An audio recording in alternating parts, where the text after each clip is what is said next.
하나고 축복합니다. 주님 주신 말씀은 전도서 7장 1절로 10절입니다. 함께 교독하겠습니다.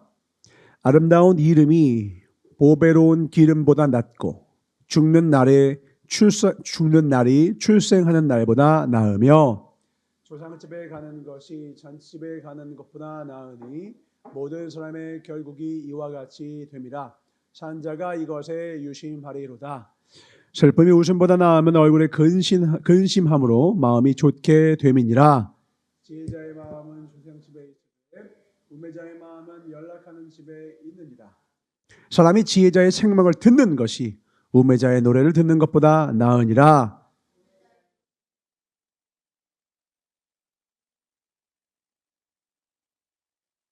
탐하기 지혜자를 우매하게 하고 뇌물이 사람의 명철을 망케 하느니라. 이래 끝이 시작보다 낫고 참는 마음. 급한 마음으로 너를 바라지 말라. 너는 우매자의 품에 머무름이니라. 다 같이 옛날이 오늘보다 나은 것이 어찌미냐 하지 말라. 이렇게 묻는 것이 지혜가 아니니라. 아멘. 요한복음 12장 1절부터 8절을 읽겠습니다. 6월절 엿새 전에 예수께서 베다니에 이르시니 이곳은 예수께서 죽은 자 가운데서 살리신 나사로에 있는 곳이라. 거기서 예수를 위하여 잔치하였세. 마르다는 이를 보고 나사로는 예수와 함께 앉은 자 중에 있더라. 마리아는 지극히 비싼 향유 곧 순전한 나드 한 근을 가져다가 예수의 발에 붓고 자기의 머리털로 그의 발을 씻으니 향유 냄새가 집에 가득하더라. 제자 중 하나로서 예수를 잡아줄 가룟 유다가 말하되 이 향유를 어찌하여 300데나리온에 팔아 가난한 자들에게 주지 아니하였느냐 하니, 이렇게 말하면 가난한 자들을 생각함이 아니요 저는 도적이라 돈꾀를 맞고 거기 넣는 것을 훔쳐가 밀어라. 예수께서 가라사대 저를 가만두어 나의 장사할 날을 위하여 일을 두게 하라. 다 같이 가난한 자들은 항상 너희와 함께 있거니와 나는 항상 있지 아니하리라 하시니라. 아멘. 한 군데만 더 보겠습니다. 로마서 11장 29절입니다. 압독합니다. 한 절이니까 시작. 하나님의 은사와 부르심에는 후회하심이 없느니라. 한 번 더요. 하나님의 은사와 부르심에는 후회하심이 없느니라. 오늘 말씀의 제목을 함께 보겠습니다. 시작. 하나님 앞에 보배로운 기름보다 아름다운 이름을 남기라. 아멘. 하나님 앞에 보배로운 기름보다 아름다운 이름을 남기라 라는 말씀으로 하나님의 말씀을 선포하겠습니다. 우리가 방금 찬양했던 찬양, 하나님의 정말 우리를 향한 모든 뜻, 선하신 그 뜻들, 인도하심, 은사, 축복. 근데 그 중에서도 가장 중요한 하나님의 부르심에는 후회하심이 없다. 왜 후회하심이 없느냐? 그분의 뜻은 완전하시기 때문입니다. 우리는 다 알 수가 없지만 하나님이 부르셨을 때에는 반드시 뜻이 있는 거죠. 사람이 만든 군대도 부르면 총을 주고 그에게 필요한 화기를 지급을 합니다. 군인도 전쟁터로 부름을 입으면 걱정하지 말 것은 그가 해야 될 일과 필요한 모든 물품을 나라에서 제공을 해주는 거예요. 하나님 나라에서도 우리 각인을, 어제가 우리 라키의 생일이었고 또 한두 주 전에는 제 생일이었는데 우리 모두의 그 생일도 하나님이 이 땅 가운데 우리를 부르신 거거든요. 이 땅에 보내시고 그 다음 부르셔서 하실 일이 있으신 거예요. 그런데 그 하실 일을 위하여 하나님은 그러니까 네가 알아서 해가 아니라 반드시 그에 맞는 필요한 모든 것들을 우리에게 공급하시겠다는 완전한 계획 또한 함께 있다는 것입니다. 아멘. 그래서 우리는 이 땅 가운데 뭐가 중요하느냐? 그러한 하나님의 부르심에 합당한 선택을 할 수 있어야 된다는 거예요.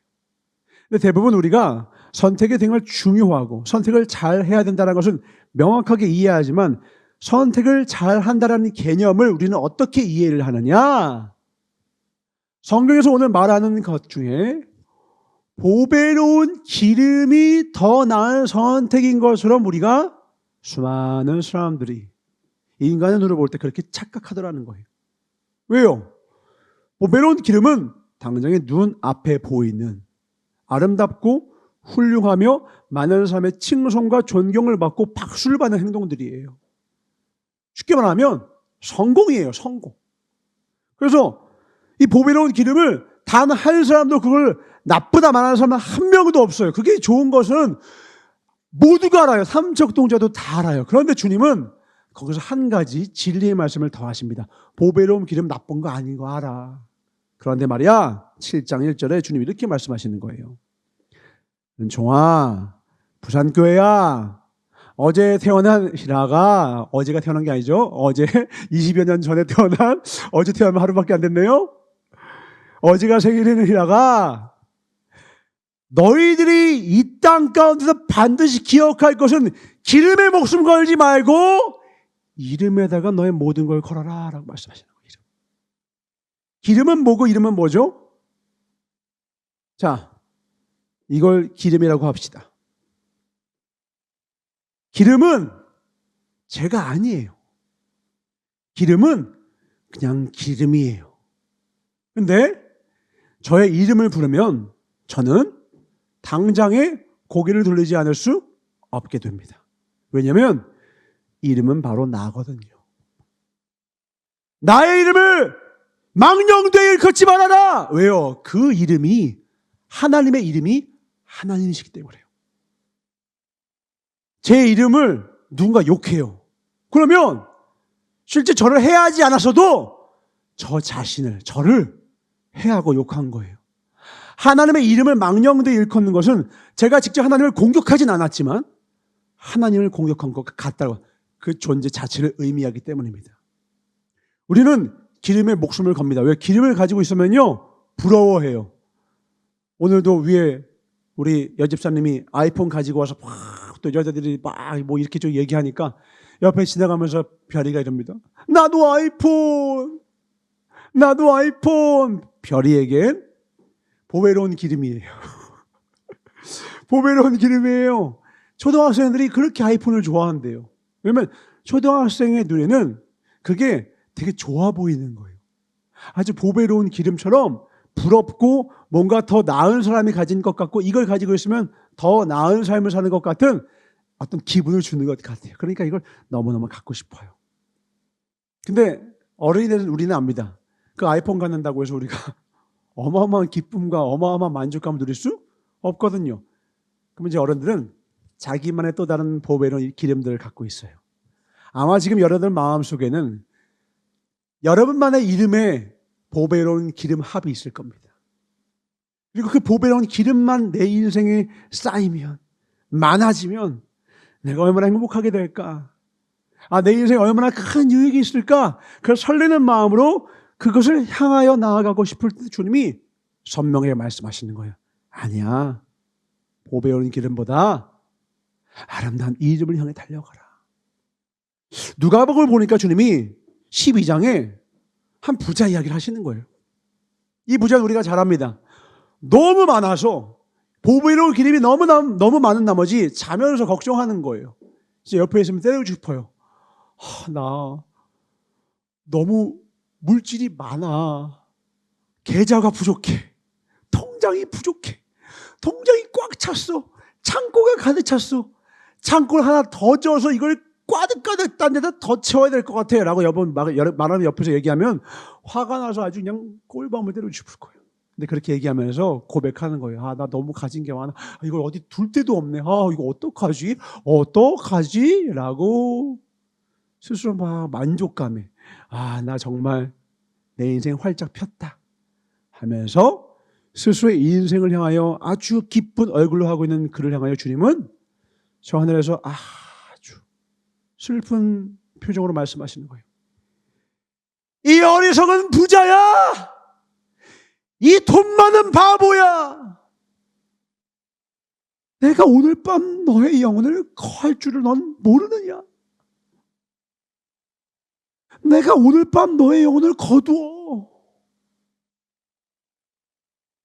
너한테 그렇게 중요한 것 같아? 아까 말한 것처럼 기름은 기름이고 나는 나예요. 내가 주님 앞에 가게 되면 내 영혼을 걷어가시면 기름은 두고 갑니다. 왜냐하면 기름은 내가 아니기 때문에요. 성공을 했어요. 올림픽 금메달을 땄어요. 많은 사람들이 칭찬하고 칭송합니다. 와, 대단하십니다. 김연아 대단하십니다. 박태환 대단하십니다. 황영조 대단하십니다. 황영조 여러분 모르죠? 요즘 러닝이 유명한데 저가 어릴 때 황영조라고 94년도에 마라톤에서 우리나라 최초로 금메달을 땄어. 세계 최초야 이거는. 대한민국 사람이 어떻게 메달을 따. 그것도 금메달을. 그 이후로 황영조의 그 기록을 지금도 30년 지나도 지금도 못 깨고 있어. 어마어마한 그분. 그런데 시간이 지나는 거예요. 그 금메달을 딴 황영조, 우리 고은이 들어봤어요? 못 들어봤어. 아는 이 없어요. 기름은 내가 아니거든요. 사람은 그 순간에는 그 기름을 향하여 큰 함성과 존경과 찬사를 보내지만 시간이 지나면 아무것도 없었던 일처럼 그 누구도 그걸 기억지 않아요. 근데 주님이 왜 이름을 말씀하시느냐? 오늘 이 부자는 모든 사람들이 인정할 만한 최고의 부자여 성공을 이루었고 그가 쌓은 것이 더 이상 쌓을 것이 없을 만큼 소유가 많은 사람이었으나 16장에 이르러서 우리가 잘 아는 거지 나사로의 이야기가 나옵니다. 근데 그 거지 나사로는 그 삶 가운데 많은 사람에게 칭찬은커녕 앞서 있던 한 다른 부자에게 개처럼 취급받아요. 그 잔치상의 끝에서 툭툭 떨어져. 하도 많으니까 밀려가지고 가했던 음식이 떨어지면 그 떨어진 음식을 주변에 있는 짐승들이 그걸 주워다 먹는데 그 짐승들과 함께 옆에서 개야 나도 좀 줘 하고 개 걸 뺏어 먹으면서 같이 그 음식을 나누면 이 비참한 존재로서 그걸 먹고 품 안에 달렸는데 주님은 놀랍게도 그의 이름을 기억하시는 거예요. 왜요? 말씀 한번 볼까요? 16장 25절입니다. 누가복음 16장 25절. 시작. 아브라함이 가로되 예 너는 살았을 때에 내 좋은 것을 받았고 나사로는 고난을 받았으니 이것을 기억하라. 이제 저는 여기서 위로를 받고 너는 고민을 받느니라. 고난을 받느니라. 나사로는 고난을 받았대요. 어떤 고난을 받았느냐? 예수 그리스도를 위하여 받는 기쁨으로 그 고난을 나의 삶 가운데 받아들였다. 베드로전서 2장 19절 21절입니다. 하나님을 위한 고난의 삶을 살았다. 내용은 말하지 않지만 그 고난을 받았다는 겁니다. 3절, 3절을 같이 한번 읽어보겠습니다. 시작. 애매히 고난을 받아도 하나님을 생각함으로 슬픔을 참으면 이는 아름다우나 죄가 있어 매를 맞고 참으면 무슨 칭찬이 있으리요. 오직 선을 행함으로 고난을 받고 참으면 이는 하나님 앞에 아름다우니라. 이를 위하여 너희가 부르심을 입었으니 그리스도도 너희를 위하여 고난을 받으사 너희에게 본을 끼쳐 그 자취를 따라오게 하려 하셨느니라. 아멘. 우리는 자주 하는 표현이에요. 우리 예수님 따라갑니다. 그 말은 뭐냐? 우리를 위하여 고난을 받으신 그 길, 다른 말로 우리가 하나님의 나를 위하여 선을 위하여 고난을 받는 길을 따라간다는 말이에요. 그러니까 20절에 이렇게 말하는 거예요. 오직 선을 행함으로 고난을 받고 참으면 이는 하나님 앞에 아름다우니라. 이걸 전도서 7장에 얘기하면 뭐예요? 내가 그의 이름을 기억한다라는 거예요. 여러분한테 한번 물어보고 싶습니다. 여러분은 만약에 오늘 밤 여러분의 영혼을 만약에 저 부자에게 말한 것처럼 걷어가신다면 우선 여러분 마음속에 먼저 떠오르는 아름다운 이름이 있습니까? 여러분들을 위하여 고난도 마다하지 않았던 그 어떤 아름다운 이름들이 있습니까? 감사한 얼굴들 아마 있을 거예요. 곰곰이 생각해보면 있을 거예요. 그 사람이 복된 사람이라는 거예요. 그 사람. 또 하나, 누군가가 여러분들의 얼굴을 그 마지막 순간에 가장 아름다운 이름으로 떠올릴 수 있기를 주님을 축원합니다. 그걸 하나님이 원하신다는 거예요. 어느 날 제가 이제 워치가 있으니까 이걸 보는데 이제 남자들은 예쁜 것도 중요하지만 기능이 더 중요해요. 그래서 제 워치 화면에는 잡다한 게 많습니다. 뭐 온도, 위도, 뭐 심박수 막 다 있고 막 일주일 동안에 이런 흐름들 다 있는데 그 중에 이 한가운데 보면 나침판이 있어요. 나침판. 이걸 막 이렇게 한번 움직이는데 이렇게 심심해서 이렇게 막 움직여 보는 거예요. 근데 이게 이렇게 움직이든 저렇게 움직이든 정북쪽을 향해서 쫙 가리키고서 이 나침판이 계속 그 정밀하게 숫자가 계속 변하거든요. 지금은 89, 100, 208, 206, 200, 195, 120 아주 그냥 세밀하게 어떻게든 그 한 방향 가장 나를 이끄는 그 방향을 향하여서 정방향을 가지려고 노력하는 이 나침판이 제 마음에 눈에 시선에 확 들어오는 거예요. 그리고 기도를 하는데 묵상을 하는데 잠잠히 하는데 이 내 마음에 이 나침판이 너무 아름다운 거예요. 왜냐? 이 나침판은 무슨 일이 있어도 나를 끌고 가는, 나를 부르는 그 방향을 향하여 자기 나침판을 끝까지 조준하려고 몸부림을 치고 있는 것 같은 거예요. 제가 어렸을 당시에 이렇게 전자 나침판이 아니라 실제 나침판 가지고 학교에서 썼더랬습니다. 그럼 그 나침판의 특징이 기억이 나요. 어쩌면 이 나침판이 이렇게 뾰족 솟아있는 핀 위에 이렇게 되어 있고 이렇게 되어 있는 걸 그 위에다 올리면 이게 균형을 맞추면서 정조준을 하는 거예요. 이걸 딱 돌리면 돌리다가 딱 놔두면 곧바로 쫙 고정하는 게 아니라 찾아가요. 제가 그걸 보면서 그게 막 떠오르면서 거기도 곧바로 오늘의 이 말씀을 제 마음 가운데 주셨어요. 이 떨리는 나침판처럼 하나님만을 향하는 자, 그가 바로 참된 예배자겠구나.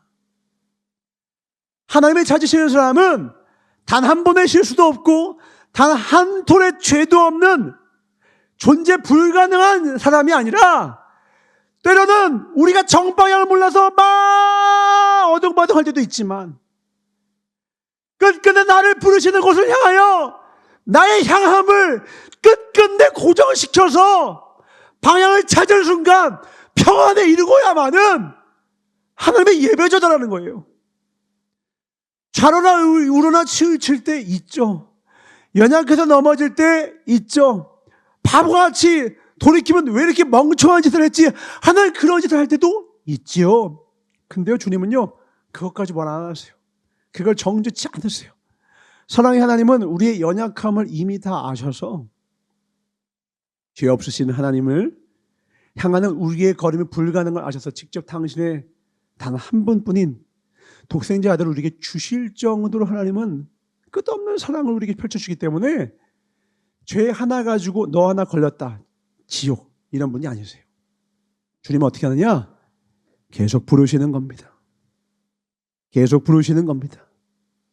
이때 이 자성을 가지고 있는 나침판이 온전한 자성을 가지고 있다면 이 나침판은 끝끝내 북극을 향하게 되는 거예요.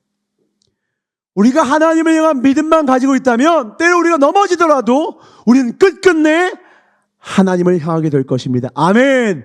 끝끝내 하나님을 찾게 될 것입니다. 이 믿음을 하나님께 구하시고 이 믿음 붙들고 하나님 앞에 나아가야 돼요. 그래야 우리가 향함이 있고 부르심을 향하여 순종의 발걸음으로 나아갈 수가 있게 되는 겁니다.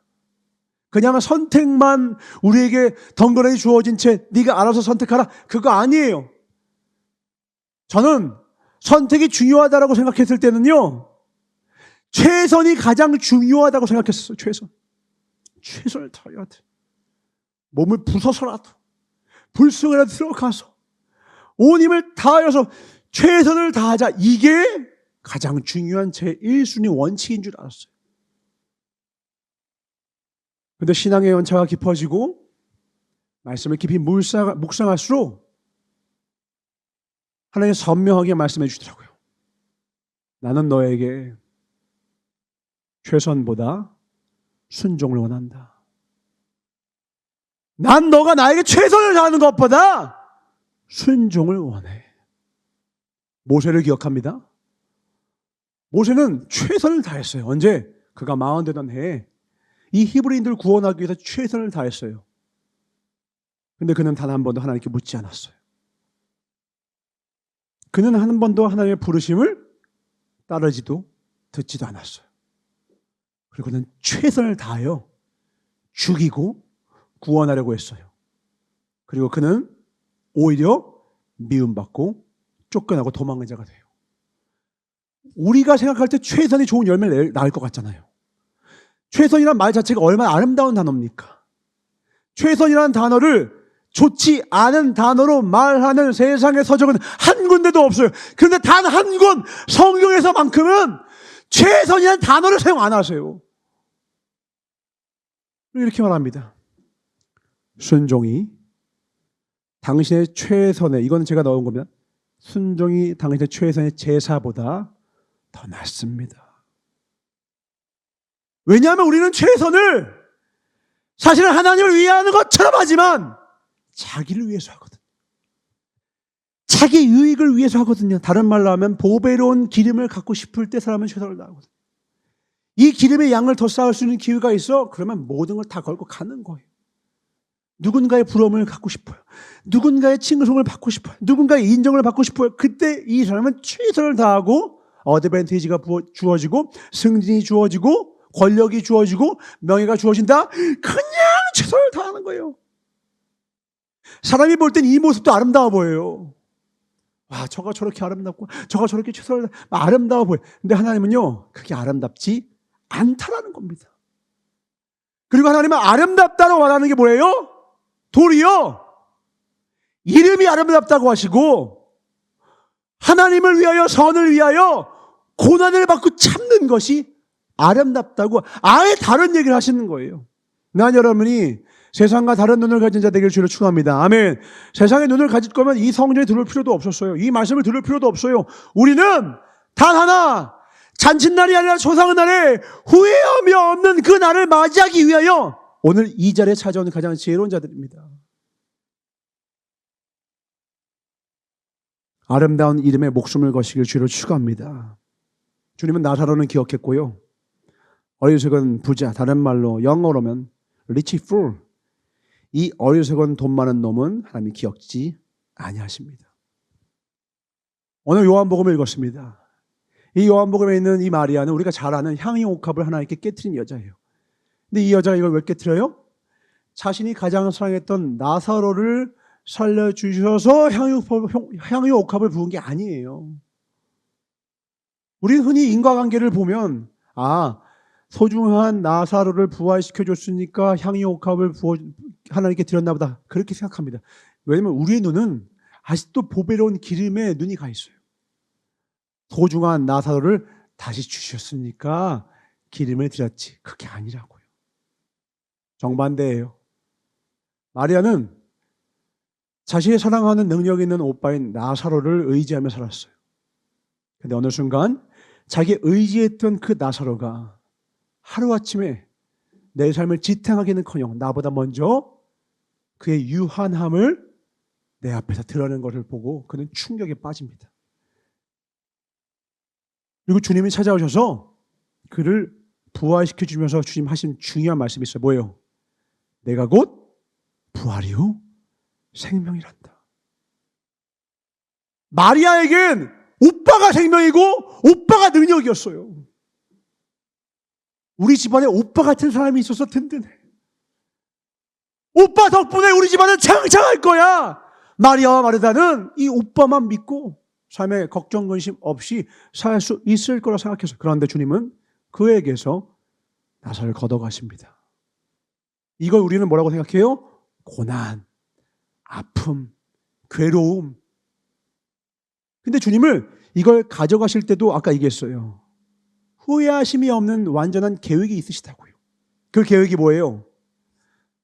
유한한 나사로가 아니라 가장 완전한 나를 의지해라. 내가 너를 건지겠고 내가 너를 이끌겠다. 아멘이십니까? 그걸 깨달은 은혜로 살아있는 나사로 오빠 다시 부활해줘서 고마워. 오빠 이거 먹어. 오빠 더 건강해야 돼. 오빠 화이팅이 아니라 이제 그는 자신의 나침판을 이제야 제대로 좌우 나사로 왔다 갔다 했던 그 나침반을 하나님께 향하기 시작한 거예요. 비로소 하나님만이 나의 온전한 부르심에 합당하신 분이시구나. 이 순전한 나대 한 거는 우리 많은 설교를 통해 들어봤을 겁니다. 여자가 결혼할 때 가져갈 홀수예요, 홀수. 이거 없으면 결혼을 할 수가 없어요. 근데 우리는 알아요. 한 남자와 한 여자의 인생에 있어서 결혼이 얼마나 중요한지, 결혼 잘못하면 인생 어떻게 됐는지, 결혼만 잘하면 또 얼마나 좋아지는지. 그래서 결혼 잘하는 사람의 어떤 케이스를 보면서 부러워하기도 하고, 와, 결혼을 했는데 야, 그 사람이 재벌이래, 부자래, 똑똑하대, 어쩌대. 우와, 부럽다. 그 결혼에다가 우리는 어마어마한 소망을 품어요. 다른 말로 하면 그 결혼이 자신의 메시아가 되는 거예요. 그 결혼이 이전에는 오빠가였다면 그 다음은 결혼도 나의 오빠가 될 수 있는 거예요. 나의 메시아가 될 수 있는 거예요. 그런데 그는 더 화려하고 아름답게 할 수 있는 그 결혼보다 그걸 오히려 하나님께 드리는 걸 선택하는 거예요. 그 결과 주님은 이렇게 말씀하십니다. 마가복음 14장 9절 같이 읽겠습니다. 시작. 내가 진실로 너에게 이르노니 온처에 어디서든지 전파되는 곳에는 이 여자의 행한 일도 말하여 저를 기념하리라 하시니라. 아마 그 마리아의 친구들은 그럴 거예요. 야, 왜 그랬어? 너 시집 가야지. 야, 이거 다시 모르면 또 1년은 더 걸리잖아. 1년. 1년의 품삯이거든요. 1년 연봉이거든요. 야, 1년이 얼마나 중요한데 결혼을 빨리빨리 해야지. 그런데 나는 내가 결혼을 더 잘하는 것보다, 오빠가 내 인생에서 얼마나 많은 걸 나에게 가져주는 것보다 하나님이 내 인생에서 더 귀한 분이셔. 주님이 내게 주신 은혜가 더욱더 커. 그리고 그는 자신의 향유 오파, 가장 귀한 것, 자신의 소망의 한 증표를 하나님께 끼워놓습니다. 그리고 그는 영원히 하나님께 기억된 바 되는 삶이 되더라는 것입니다. 우리 인생에 이 여인과 같이 우리 마음속에 우리만의 향유옥합이 있을 거예요. 이 향유옥합은 그냥 귀한 게 아니라 일종의 비전이에요. 어떤 계획들입니다. 내 생각 속에는 선명하게 이것만 이루어지면 천국입니다. 이것만 이루어지면 다른 것 하나도 부러울 것이 없을 것 같은 놀라운 완전한 계획이에요. 누가 보기에? 내가 보기에. 근데 여러분이 그걸 붙들고 있다면 언젠가는 주님이 그것이 얼마나 헛된 것인지를 알려주기 위해서도 이유는 하나입니다. 우리를 사랑하시기 때문에. 그 나사로를 여러분에서 걷어가실 거예요. 그러나 하나님 앞에 나아가면, 다시 내가 정방향을 되찾으면 내가 나사로를 추구해야 내가 얻는 것이 아니고, 물질을 추구해야 얻는 것이 아니고, 하나님이 보시기에 가장 온전한 방향을 찾았구나. 오히려 우리가 문제가 생기면 그 문제를 해결하기 위해 그 문제와 관련된 일을 해야 될 것만 같아요. 나사로를 인공호흡하고 결혼을 위해서 더 나은 나대 한 근을 더 얻어야 될 것 같은데, 그게 아니라 더 완전한 방법은 오히려 더 기도와 말씀에 전무하며 하나님 뜻을 향하여 부르심에 합당한 삶을 살기에 더 내가 나아가면 하나님께서 그 모든 것을 보시고 이제는 내가 원하는 모습이 되었구나, 정방향을 찾았구나 하실 그때에 비로소 온전히 그 방향을 딱 고정한 나침판의 평안을 찾은 것처럼 우리의 삶 가운데 참 평안을 허락해 주시더라는 겁니다. 하나님께로 향합시다. 아멘. 하나님께로 향합시다. 아멘. 골로새서 1장 24절입니다. 같이 읽겠습니다. 시작. 내가 이제 너희를 위하여 받는 괴로움을 기뻐하고 그리스도의 남은 고난을 그의 몸된 교회를 위하여 내 육체에 채우노라. AI가 발전되고 로봇도 더욱더 발전되면 우리는 점점 생활의 불편함과 어려움들이 점점 더 사라지는 세상과 시대로 가게 될 거예요. 성경은 정반대로 말합니다. 그곳으로 여러분의 나침반을 향하지 마십시오. 성경은 정반대로 말하고 있어요. 그리스도의 남은 고난을 내 육체에 채워라. 하나님을 위하여 능히 나에게 맡겨진 십자가를 지라. 그 길이 생명의 길이기 때문에 그렇습니다. 그 길만이 내 영혼의 온전함과 완전함을 제공해 주기 때문입니다. 그래서 오히려 사도 바울이 말하는 거, 내가 너희를 위해서 받는 괴로움, 감옥에 갇히고 40의 감한매를 두세 번은 맞고 가난과 부함과 빈부귀천 이 모든 상황 가운데 처하는 것을 내가 기뻐하고 일체의 비결을 알게 되면 하나님께 감사와 찬미 찬송을 하며 내가 이제는 모든 것을 할 수 있다고 고백하는 것은 그가 온전한 하나님만을 향하여 그 떨리는 나침반처럼 온전히 주님만을 향하는 중심을 가지게 되었기 때문이에요. 오늘 아침에 우리 주동부 아이들과 함께 이 본질에 집중하자라는 말씀을 선포를 했어요. 본질의 뜻이 뭐냐? 뿌리 본 바탕질이에요. 우리 인생의 뿌리가 되는 바탕이 무엇인지를 우리는 기억해야 된다는 거예요. 교회에서의 본질은 무엇입니까? 사역이 본질이 아니에요. 많은 일을 하는 것이 본질이 아니에요. 심지어 이 예배 형식도 본질이 아니에요. 성경은 선명하게 우리의 본질은 단 한 가지. 너는 네 마음과 뜻과 목숨을 다하여 너의 하나님을 사랑하라. 아멘. 이 사랑을 우리에게 본질로 가르쳐 주십니다. 왜요? 우리가 나침반을 하나님께로 정조준하기 위해서는 어떤 행함이 필요한 게 아니에요. 이 안에 사랑과 믿음이라고 하는 본질이 없으면 절대로 하나님을 향할 수가 없거든요. 이것 없이 예배드리고 이것 없이 사역해요? 놀라운 게 뭐냐면 하나님 일을 하면서 지치고 하나님의 일을 하면서 원망과 불평이 생기기 시작해요. 예배를 드리는데 괴로워요. 예배를 드리는데 기쁨이 없어요. 언제요? 내 안에 사랑과 믿음이 사라질 때 그래요. 우리가 우리 중심을 자꾸 확인해야 합니다. 그래서 하나님만을 향하는 복된 삶이 되길 주로 축원합니다. 아멘. 그러려면 내 마음과 중심에 가장 뿌리가 되는 게 뭐냐? 하나님을 사랑하는 그 마음. 주님을 사랑하는 기쁨을, 그 즐거움을 빼앗기지 말게 하소서. 다윗도 죄를 지은 다음에 하나님께 고백하는 거예요. 죄 용서해 주세요. 그게 아니에요. 주님의 구원의 즐거움을 내게서 빼앗기지 않게 하소서. 주의 구원의 즐거움을 회복시키소서. 구원은 누구만 하실 수 있어요? 하나님만이 하실 수 있는 거예요. 하나님만을 향하는 그의 그 간절한 마음과 중심이 그 다음에 그가 왕으로서 아비로서 누군가의 남편으로서 그가 해야 될 사명을 온전히 세우는 것이지, 어떻게 해야 교사 생활을 잘할까? 어떻게 해야 제가 전도사 생활을 더 잘할까? 어떻게 해야 무엇을 잘할까? 그게 본질이 아니라고요. 정조주는 주님을 사랑하는 마음으로 하는 것입니다. 주님을 향한 믿음으로 하는 것입니다. 이 마음과 중심을 회복하시길 주로 축원합니다. 전도서 7장 2절입니다.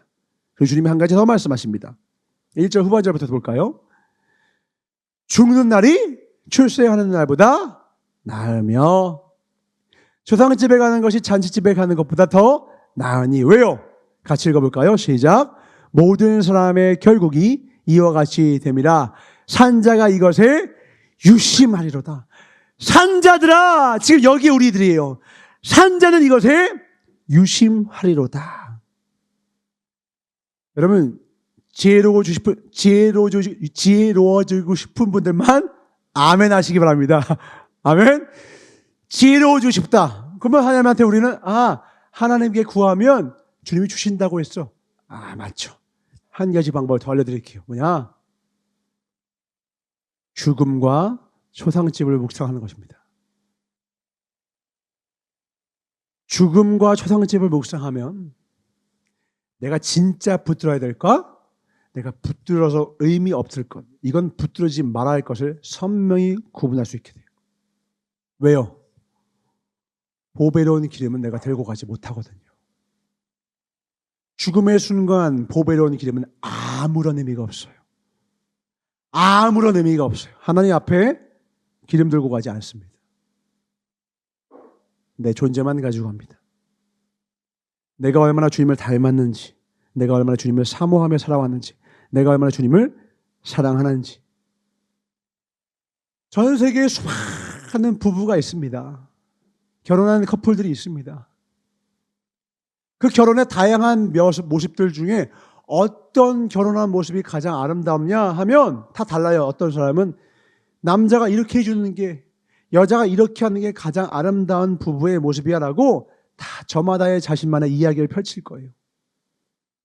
근데 제일 아름다운 부부의 커플들 알고 싶으면 뭘 보면 되느냐?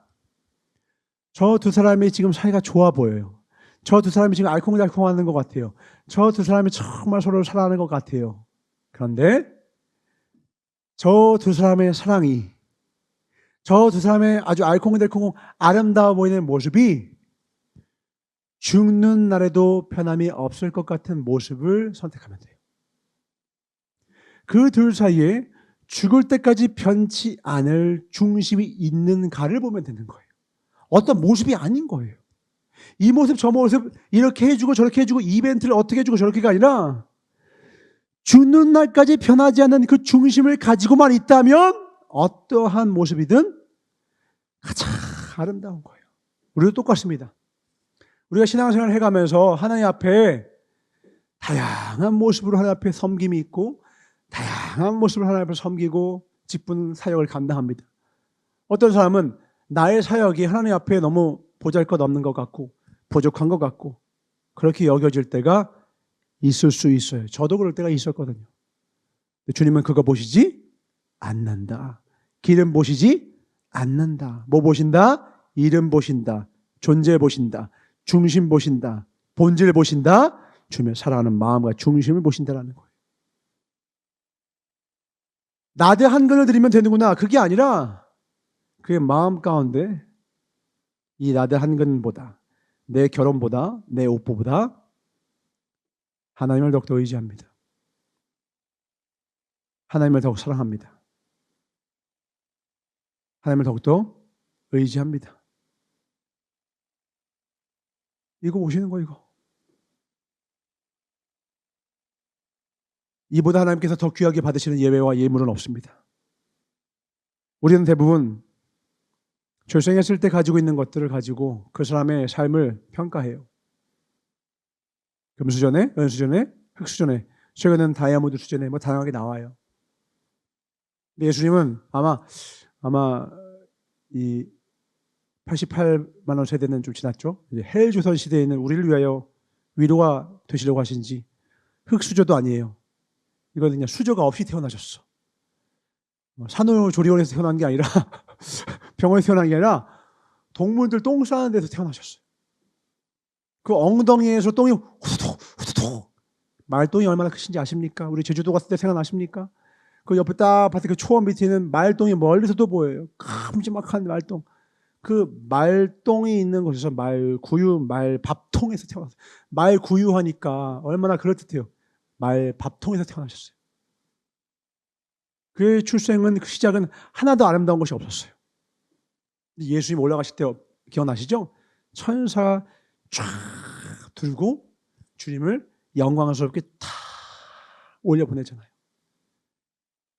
주님은 지금도 보좌 우편에 살아계십니다. 아멘.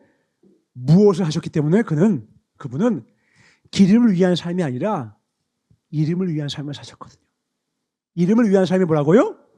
그리스도의 남은 고난을 내 삶에 주님의 부르심에 응답하는 삶. 아멘. 부르심에 응답하는 그 정조준하여 주님을 향해 나가는 거예요. 나침반은 누군가 부르고 있는 걸 알기 때문에 그는 그 방향을 향하여 자신의 온 힘을 다하여 떨리는 나침반을 정조준하기 위해서 모든 힘을 다하는 거죠. 성도도 또한 이와 같아야 합니다. 아멘. 그리하여 이렇게 고백하는 것입니다. 빌립보서 1장 20절입니다. 그런 자의 고백입니다. 같이 읽겠습니다. 시작. 나의 간절한 기대와 소망을 따라 아무 일에든지 부끄럽지 아니하고 오직 전과 같이 이제도 온전히 담대하여 살든지 죽든지 내 몸에서 그리스도가 존귀되게 하려 하나니. 더 이상 살고 죽는 것이 아니라 더 귀한 존귀하신 예수 그리스도를 붙들고 산다. 3장 4절부터 9절입니다. 교독합니다. 그러나 나도 육체를 신뢰할 만하니 만일 누구든지 다른 이가 육체를 신뢰할 것이 있는 줄로 생각하면 나는 더욱 그러하리니 내가 8일 만에 할례를 받고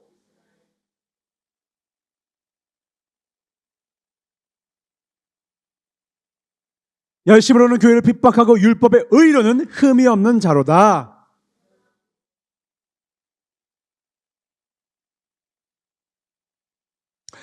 또한 모든 것을 해로 여김은 내 주 그리스도 예수를 아는 지식이 가장 고상함을 인함이라. 내가 그를 위하여 모든 것을 잃어버리고 배설물로 여김은 그리스도를 얻고 다같이 그 안에서 발견되려 함이니 내가 가진 의는 율법에서 난 것이 아니요 오직 그리스도를 믿음으로 말미암은 것이니 곧 믿음으로 하나님께로서 난 의라. 아멘. 8절에 뭘 해로 여겨요? 아까 우리가 말했던 것처럼 보배로운 기름들이에요. 출생 시에 주어졌던 금수저예요. 그는 최고의 금수저, 다이아몬드 수저였거든요. 출생도 좋고요. 학벌도 좋아요. 근데 그는 그 모든 것을 해로 여긴대요. 왜 해로 여기죠? 우리는 어떤 더 좋은 것을 얻으면 그것보다 덜 좋은 것을 더 이상 생각하지 않게 되어 있거든요. 이건 손해보는 마음으로 아주 안타까운데 놓치기 싫은데 억지로 내려온다는 뜻이 전혀 아니에요. 우리 게임을 하다 보면 좋은 아이템 같은 거 생겨요. 그러면은 내 캐릭터가 그 좋은 아이템을 딱 끼잖아요?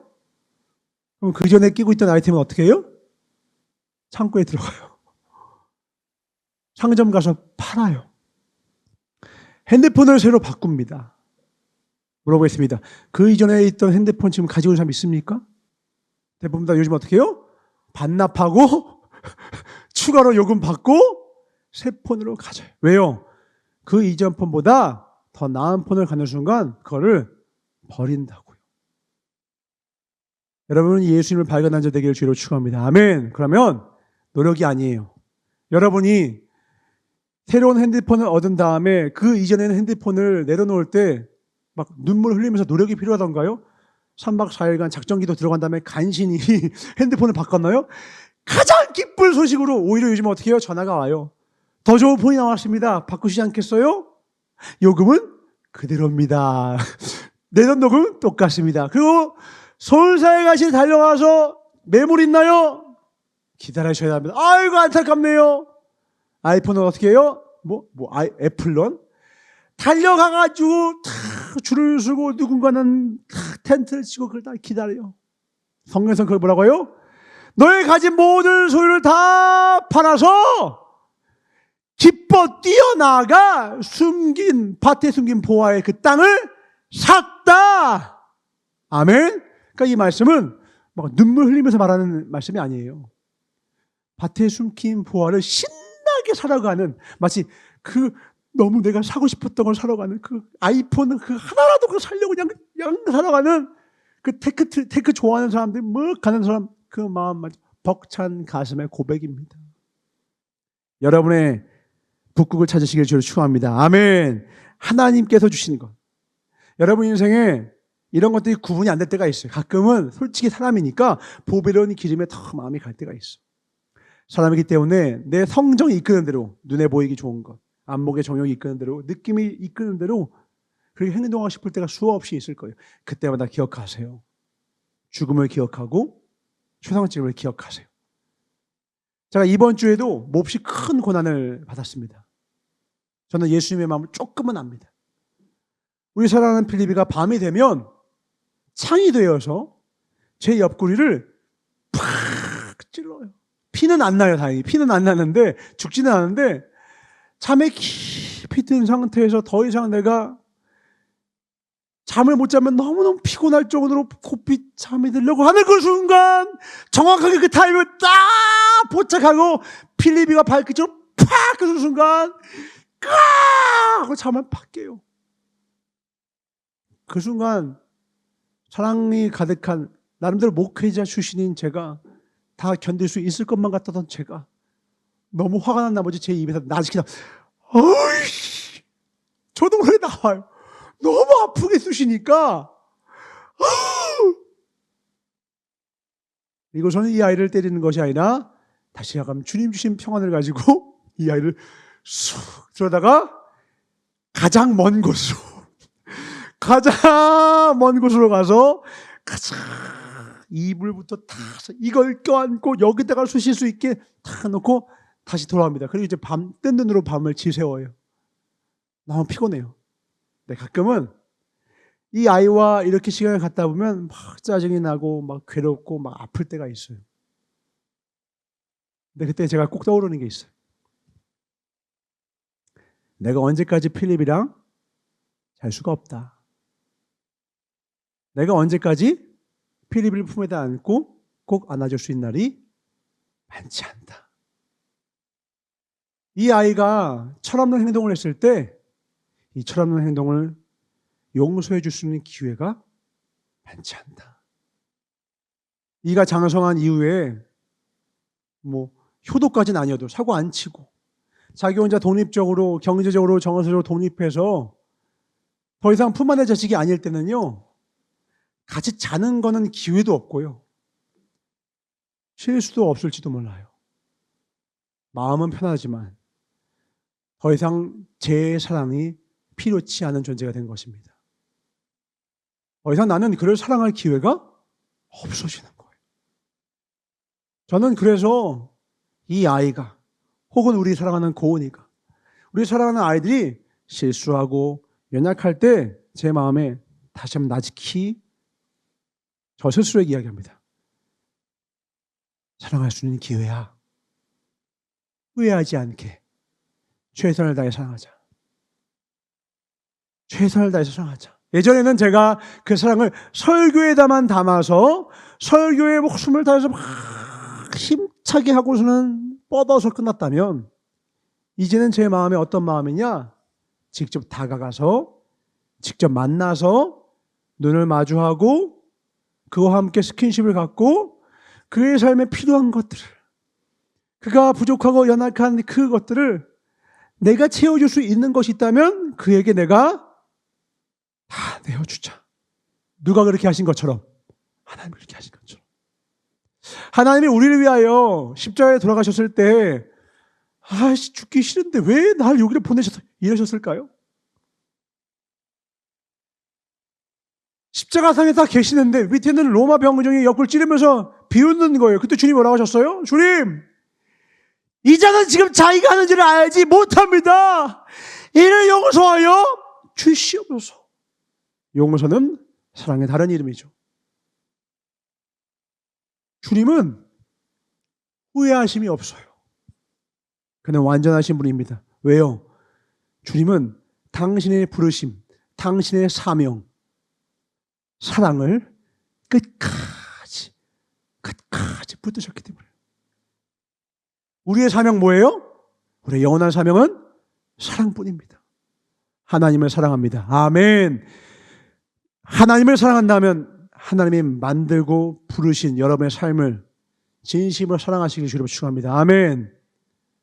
그리고 또한 나만 지은 게 아니라 내 옆에 있는, 내가 보기엔 어떨지 모르나 하나님이 보시기에는 사랑스러운 이 이웃 또한 주님이 지으셨다는 것을 깨달으시길 주로 축원합니다. 아멘.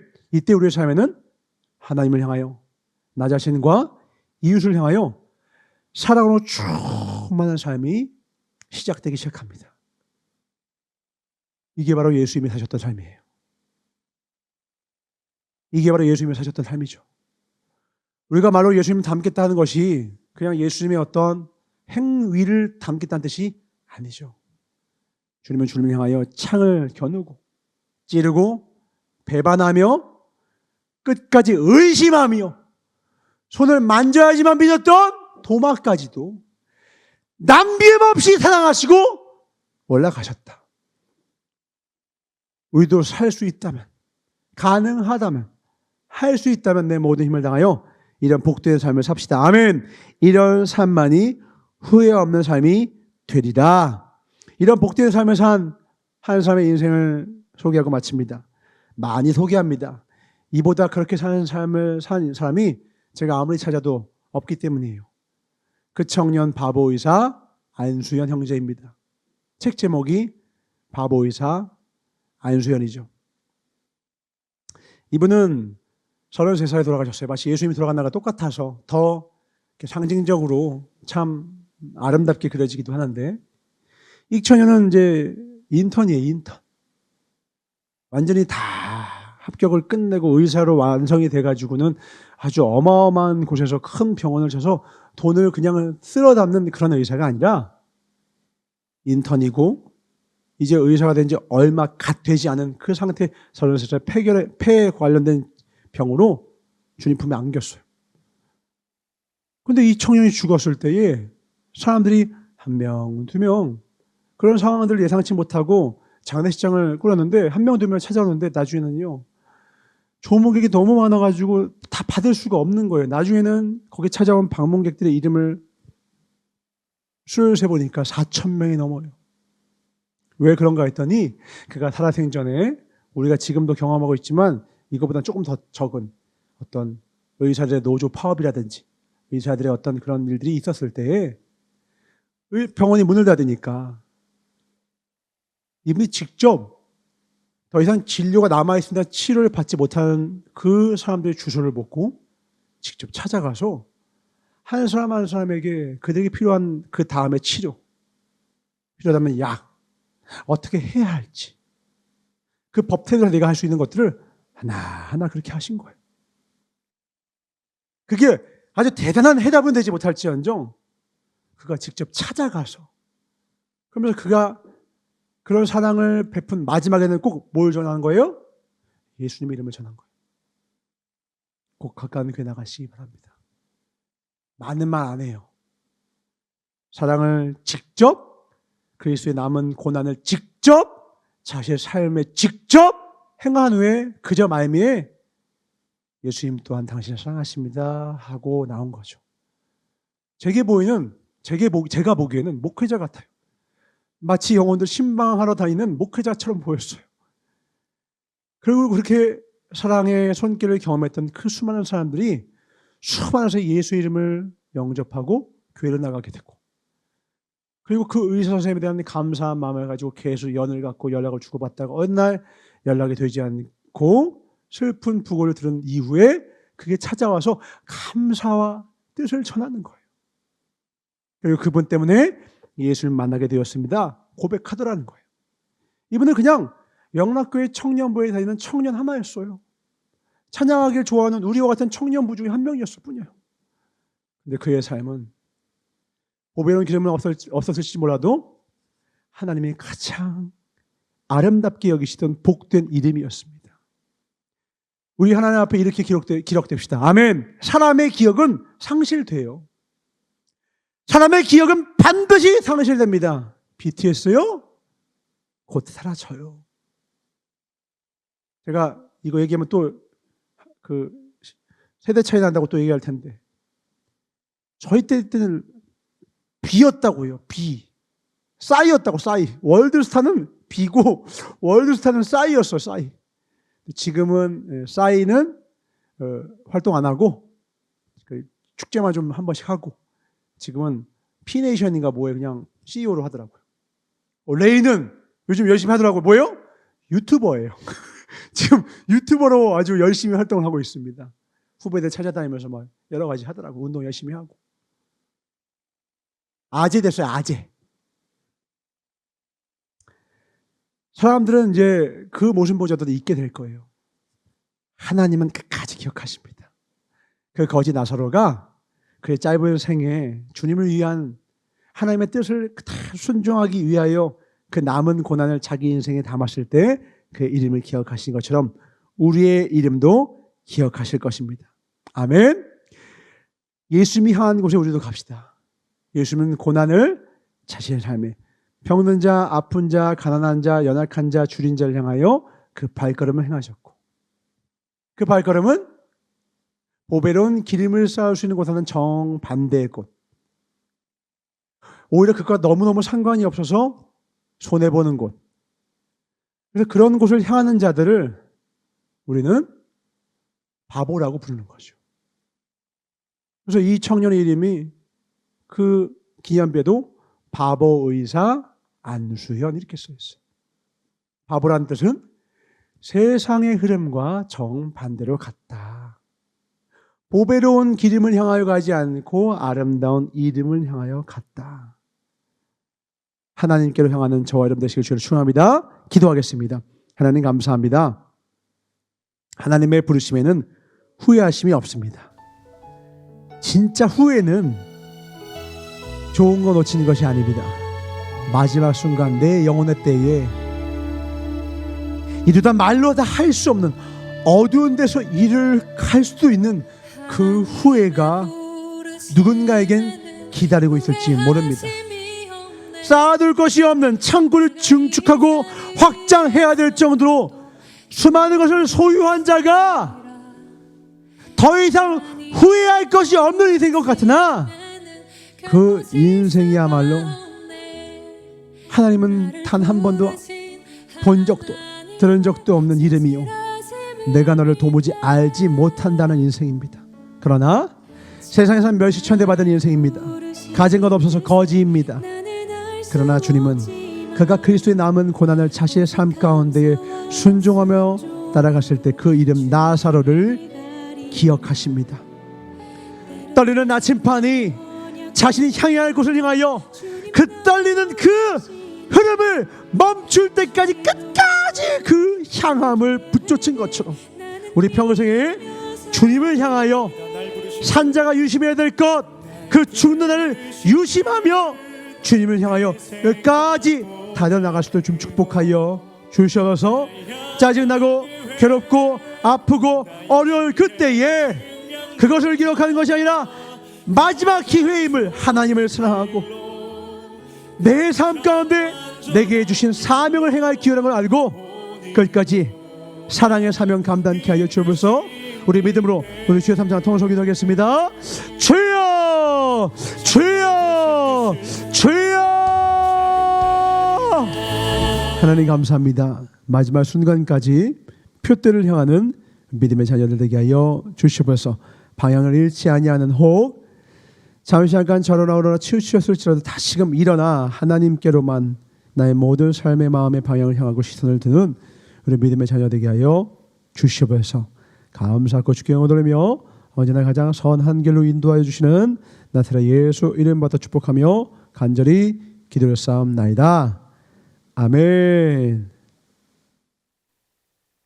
어제 밖에 갔다 오는데 제가 전화 한 통을 받았습니다. 이 아이가 아빠는 왜 이렇게 밖에 나가서 늦게 들어오세요? 지금 시간이 벌써 4시예요. 12시에 나가가지고 왜 이렇게 안 들어오세요? 막 이야기를 하는 거예요. 아, 아빠 미안하다. 여러 가지 중요한 이야기를 하다 보니까 좀 늦었어. 지금 들어가는 중이야. 그래서 제가 미안한 마음에 별아, 뭐 갖고 싶어? 뭐 필요한 거 있어? 뭐 좀 사다 줄까? 뭐가 필요하니? 별이가 그러는 거예요. 아빠요. 순간 많은 생각이 오고 가더라고요. 뭐가 필요하니? 아빠요. 뭐가 필요하니? 하나님이요. 얘들아 너희들 뭐가 필요하니? 하나님이요. 너 많이 힘들지? 너 목마르지? 너 뭐 필요하니? 하나님이요. 이렇게 고백할 수 있는 저와 여러분들에게 주를 축원합니다. 하나님이요. 하나님이 주신 축복도 소중하지만 우리가 정말로 우리의 필요를 주님이 들어준다 하셨을 때 우리 정말로 구해야 될 건 하나님입니다. 다윗이 그 고백했죠? 하나님이 내 목자 되시니까 전 부족한 게 없어요. 하나님 빨리 와주세요. 저한테 필요한 건 하나님이에요. 우리의 평생에 좌우로 치우치지 않으면요, 하나님이 주실 그 어떤 것, 내가 지금 열심히 기도하여 혹 응답하여 주실 그 어떤 것이 아니라 하나님을 구하셔야 합니다. 하나님을 필요하셔야 합니다. 하나님을 기뻐하셔야 합니다. 제가 그 순간 너무 큰 감격이 되면서 제가 하나님께도 고백했어요. 저도 하나님이 필요합니다. 우리는 하나님이 필요합니다. 아멘. 하나님이 가장 기뻐하실 고백이 이거라는 걸 깨달았어요. 우리 같이 고백합시다. 저는 하나님이 필요합니다. 고백합니다. 시작. 저는 하나님이 필요합니다. 아멘이십니까? 그 표현을 다윗이 표현하는 거예요. 23장 1절에. 주님이 내 목자셔서 저는 부족함이 없어요. 통화한 거예요. 다윗 뭐 필요하니? 저는 하나님이 제 목자셔서요, 더 이상 필요한 게 없어요. 이 고백 우리 평생 주님께 드립시다. 준비하신 예물 하나님께 드리겠습니다.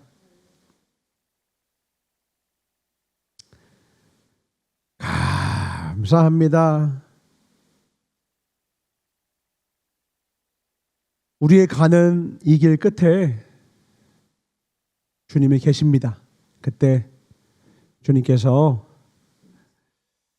우리에게 멸관 주실 수 있도록 우리 하루하루 사랑과 충성으로 살아갑시다. 환경이 어려울 때가 있습니다. 고난이 올 때가 있어요.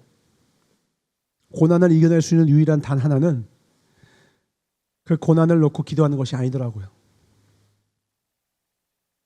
그 고난보다 하나님을 더 사랑하는 것입니다. 너무 힘들어가지고 막 죽고 싶을 정도로 힘들 때가 있어요. 고난이 주는 고통이 내 피부에 너무 살갗에 와닿아서 내 심령이 무너지다 보니까 낙담과 절망이 그냥 수시로 나올 때가 있어요. 이걸 이겨내기 위하여 발버둥을 치잖아요. 근데 희한하게 더 가라앉더라고요.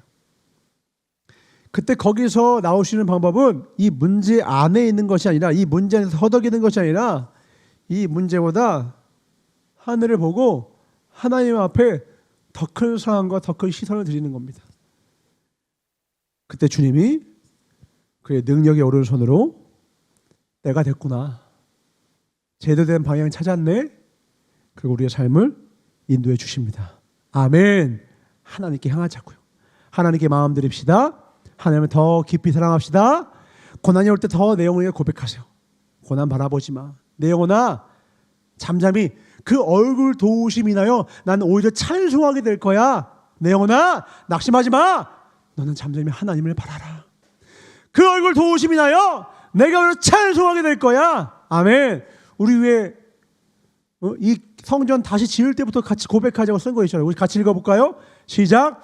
나의 힘이 되신 여호와여, 내가 주님을 사랑하나이다. 아멘. 고난이 올 때 이 고백을 100번 하세요. 고난에 대한 근심, 걱정, 두려움이 다 사라지고 주신 능력과 담대함과 용기와 믿음과 소망이 내 인생을, 내 영혼을 소생시키실 것입니다. 그 능력으로 다시 나실 죄를 충합니다. 하나님 감사합니다. 주님이 우리의 힘이요 능력이고 소망 되십니다. 절망은 우리의 사명이 아닙니다. 낙심은 더더욱 우리의 사명이 아닙니다. 사랑이 우리의 사명입니다. 믿음이 우리의 사명입니다. 소망이 바로 우리의 사명입니다. 이 사명에 전심전력케 하여 주시옵소서. 우리가 가야 할 길이 있습니다.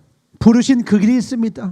그 길에 감사와 순종으로 달려나갈 수 있도록 축복하여 주시옵소서. 때로 넘어질 때에도 산자가 유심해야 될 것, 출생보다 죽음이 중요하다는 것.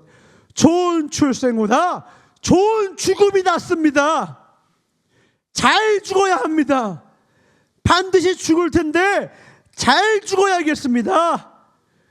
금수저로 태어나는 것보다 금처럼 죽게 하여 주셨고 다이아몬드처럼 죽게 하여 주시면서 보배로운 기름보다 아름다운 이름으로 죽게 하여 주시옵소서.